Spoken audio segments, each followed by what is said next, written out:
All right, guys, let's tear into this thing, see what's salvageable, see what is destroyed. Head over to turbojohnracing.com to grab yourself a Pro Mod Randy t-shirt. What's up, guys? Welcome back to the YouTube channel. We just got over here to the shop, B&K Performance. Brian's out there working on a dump truck. Me and Randy, we're going to get started taking this thing apart. Y'all saw the video. It sucked. Car crashed.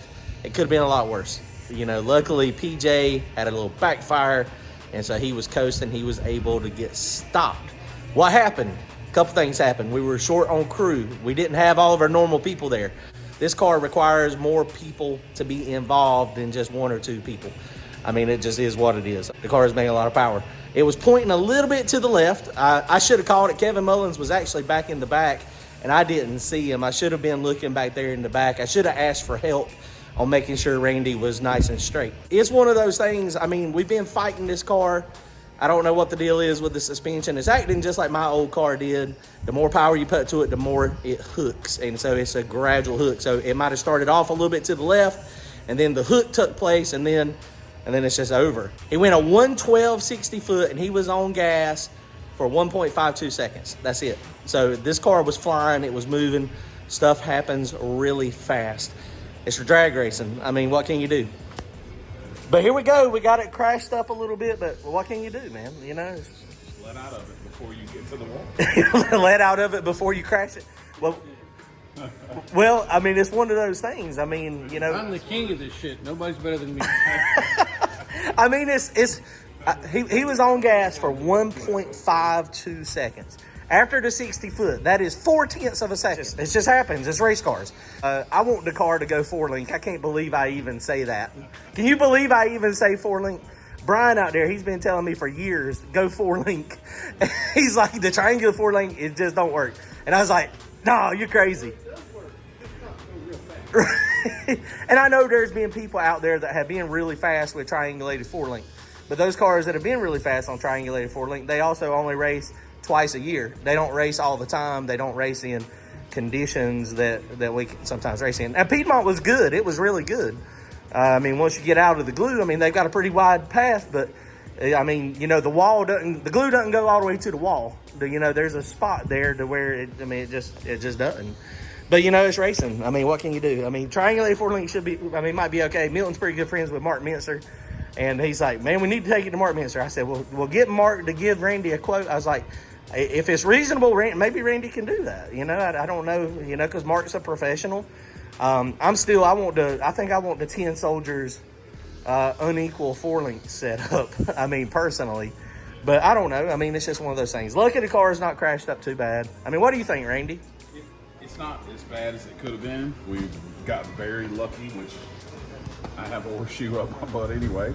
But, you know, turbo, the front bars, it looks like the frame rails and the strut towers are in the exact location that we need them to be in. We'll measure that. But this is the goods down here, the hot side, all that's done. So, and it looks like the headers survived. Yeah. So I mean, that's a good thing. I mean, this is basically what when Jason Braswell built this with the turbo, he built the crash bars for the turbo. That's right. The turbo was the crumple zone. And so the turbo and the turbo kit, I mean, and you know, you can obviously see the way this thing's built. I mean, it had bins and stuff in it. So, I mean, it was a crumple zone. And so it crumpled. Looking at the G's, it pulled 2.34 G's taken off.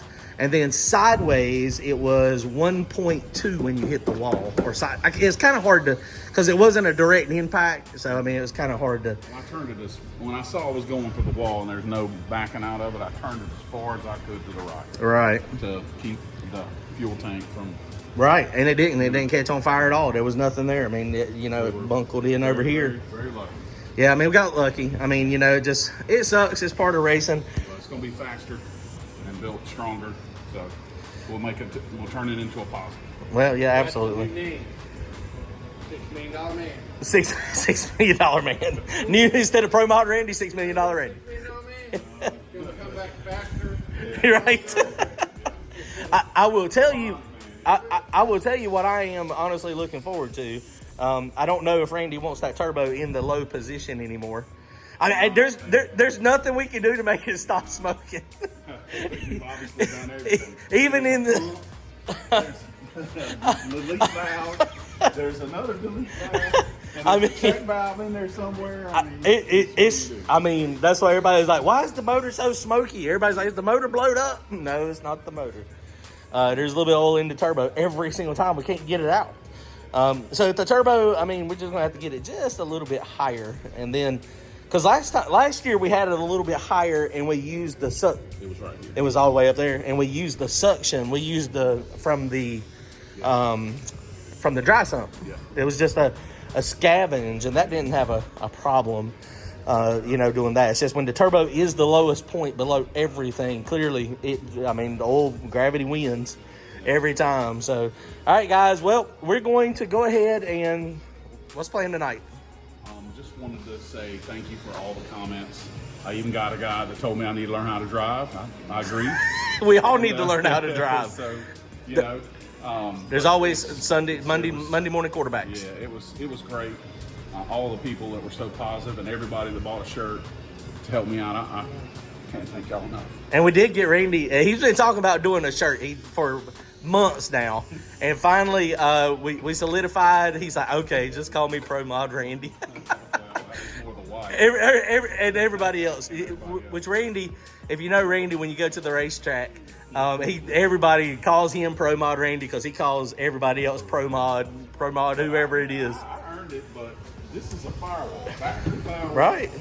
Factory frame rails, not cut off at the strut tower. Factory floors. Factory floors. This mini tub. Rear frame rails. Right. I mean, it really is. I mean, it's more of an all steel, all glass car or street style car. I mean, with 3,000 horsepower up here. I mean, we made 2,500 horsepower on the hub, and that was only on 38 pounds of boost. So, I mean, when you figure, at 43 pounds of boost. We have a lot left. Yeah, it'll be fast. Well, I mean, honestly, looking at the rebuild, it don't look bad. I mean, We're going to move this oil pump and fuel pump set up here. get that back somewhere. It's going somewhere else. Right. And So that was one of the issues we were having too this year for some reason is, well, honestly, I mean, the reason it's set up like this is because when it was a blower car, that's the way it was all set up on the blower. it had a gear drive. Had a gear We drive. just turned it around backwards. That's The right. oil pump went under the header, and the fuel pump stayed out front, and it ran off of one belt in the middle. Right. The only way to keep that was we sent it back to Peterson. They reversed the rotation, put the fuel pump out here, Right. and the belt in the back And then instead of the belt in the middle. right. So So now we're just going to have to figure out how to mount this thing to either turn it back. I don't know if you can turn it back around or not. well, There might be enough room under the.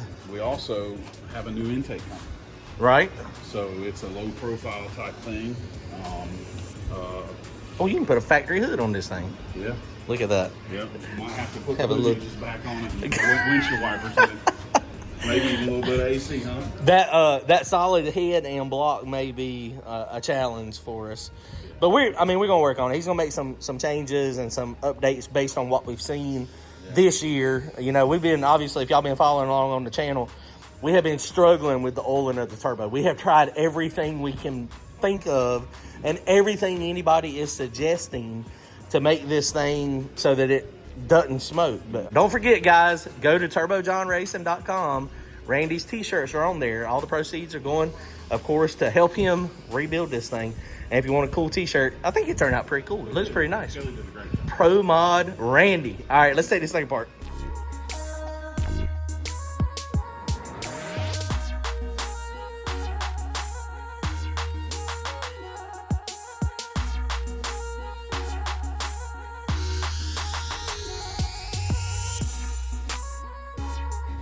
All right, guys, so the turbo compressor housing is trash. The compressor wheel is trash, but this thing has no play and it spins perfect. There are some blades that are kind of messed up a little bit. See, they're bent. So we'll send this thing back to Precision, and they should be able to just put a compressor wheel on it and a new housing. Crossover stuff, wastegates survived. The piping, of course, it destroyed it, bent it, broke it. It's crushed. I think Jason may be able to reuse This, you may be able to reuse that. The billet flange, you just cut that off and grind the welds out. This header over here did get You're gonna start what? kinked pretty bad.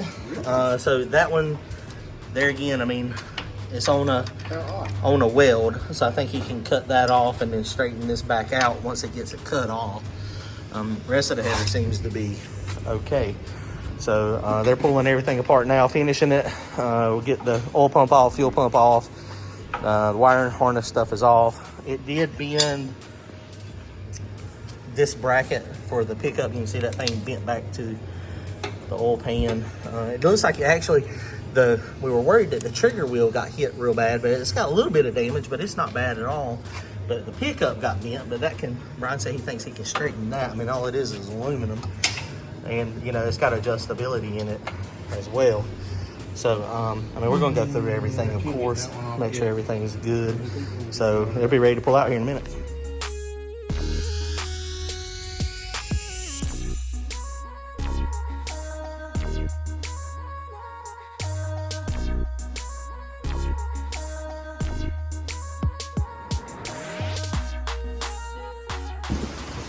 All right, boys, it's raining. We got it pushed in here, though. Brian just cut that side off. We were just looking at that fuel cell and stuff. I don't know if this side's bent. I don't think it's bent at all. I mean, it looks like all the brunt of it was just down here and up on this corner over here. I mean, because the fuel cell did not have a problem coming off at all. I mean, so the fuel cell bounced right out. So it might just have to have part of it rebuilt. Just tag back on it. Okay, we got to look at the weather and see if the weather is going to stop, because we need to push this thing back so we can use the engine hoist to get it out. See what it looks like. All right, guys. Well, it is pouring down rain, so we are going to just stop for the night. Randy is soaked. He is really soaked. So overall, it's not looking too bad. Like we were saying, we think this side over here actually might be good. Fuel cell was not being up. That stuff, it just unbolted the way it was actually put down on there. So the motor's ready to pull out. All we got to do, it's got 4 bolts up here in front, transmission in the back, motor mount, mid plate in the middle, and we should be able to yank this thing out all as one piece. Randy's got a plan. Somebody, one of his buddies, Jeff Dobbins, is going to go through the transmission, and then when we get the motor on the engine stand, we're going to turn it over, pull the oil pan off of it, and just make sure we ain't got anything happening with rods or anything. And I think this thing, turbo kit's got to be rebuilt. Turbo's got to go off to get rebuilt. He's going to try to figure out how to make the fuel pump and oil pump stuff go back somehow. I don't know what he's going to do with that. But, you know, there might be room. It doesn't necessarily have to be on this side of the motor. It looks like there's more room on this side over here, actually. So, I mean, it may work out to go back here. But he's going to figure it out, work it out. Got a lot of people helping him. Jason Braswell is going to be rebuilding the turbo kit. Is Jason going to redo the front bars and stuff too? Probably. Let him do that since he's over there. Yeah, we'll get the front end and the turbo and mock it all up. Yeah, I was going to say, got to figure out how you want to mount the turbo, where the turbo is going to mount. Make it so that it's user-friendly. Hey, I'm down. Put it back there. Let's do a rear mount. We build a crush bar system in the front, and then that way if we have a mishap again, it just gets the bars, we keep racing. Just kidding. But that would be ideal though. I don't know. I'm a fan. I don't know if y'all saw the way Ziff Hudson, the way Brian done his. Instead of forward facing, it's turned sideways. And you have this little short pipe. A lot of people say you got to have ram air. You got to have the turbo sticking out through the nose. But from what we have seen, now this car is a lot different from anything I've ever owned or messed with. But, you know, based on what Ziff is doing, it kind of confirms that, you know, granted, he's got a great big turbo. But, I mean, he's got a Hartz 143 or something. I mean, that thing's a monster.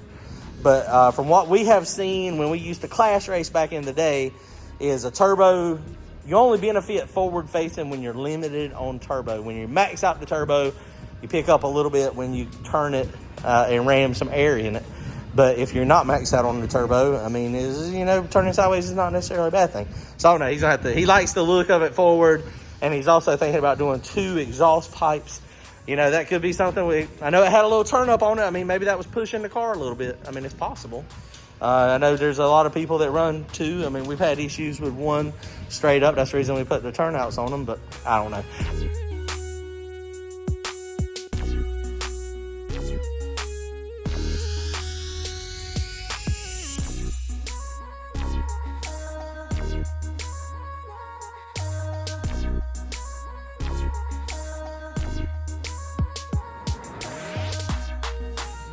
All right, guys, well, we got the motor out. I don't know if you noticed, it was a little more difficult than what we anticipated. Brian and Randy got out here, and us three, we knocked it out pretty fast. Well, I shouldn't say pretty fast. It was about 3 hours from the point from the last time. Our game plan was to pull the motor out with the transmission. However, we did not realize, well, a couple things. First thing, yeah, the mistakes were made. That bolt hole down there that you can't really see, yeah, it had a bolt in it, and we had them all out except for that one, and we're like, it won't move. So yeah, but we got it out. Randy's going to take the transmission, get it freshened up. It's got an intake he's going to put on it. He's taking that intake off. We're going to turn the motor over later on this week, maybe in the next couple days, and we'll take and make sure everything's good on the engine, bearing wise. That thing right there has not, we don't think this got bent. It did get hit a little bit. It may need a new magnet, or that may be the missing, no, that's the missing one. Okay, it's on top dead center. So we'll check all that out, make sure all that's good, make sure that's straight, make sure the bearings are good. And I think the motor's gonna be okay. Then the game plan is we'll put the motor back in, put the mid plate in it. We were hoping we could get the motor out with headers off of it, but that didn't work out. One of the headers is damaged, so Jason's gonna have to fix that. Get the motor back in it, and then take it off to Jason Braswell and let Jason do the fit up as far as getting the headers rebuilt, get the turbo remounted. I think Randy is pretty positive that the turbo is no longer going to be below the oil pump. So hopefully Old Smoky will no longer be Old Smoky. About to fail. Looking at the rest of the car, I think everything's good. Got some decisions to make on the back of the car. Brian was under there looking. And, you know, there's some spots under there where some seam sealer looks like it is fresh. So, I mean, we think we got some twist and action happening back there. You know, but got some decisions to make on what he's going to do with the back of the car, if anything. So, all right, guys, here we go.